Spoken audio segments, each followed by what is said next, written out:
Noong mga nakaraang taon, si Russell Westbrook ay kilalang kilala sa kanyang kahangahangang mga kakayahan sa paglalaro ng basketball sa NBA.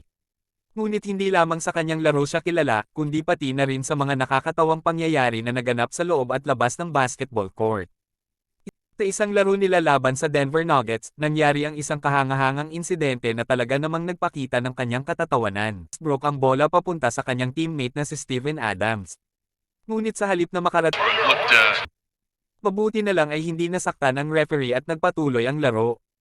Naging viral din si Westbrook noong 2019 nang siya ay nasa Houston Rockets na.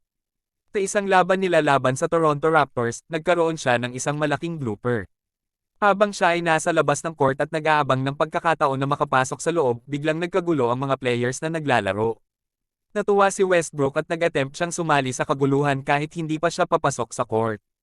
Nagtakbo siya mula sa bench at pumasok sa court, ngunit biglaan niyang na-realize na wala pa pala siya sa loob at nagkamali siya ng pagkakataon.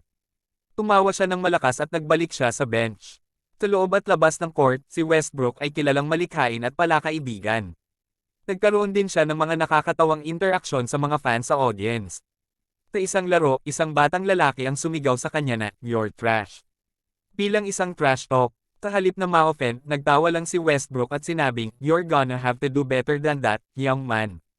Ang kanyang positibong reaksyon ay nagpaiyak sa bata at siya ay naantig sa kabaitan ni Westbrook.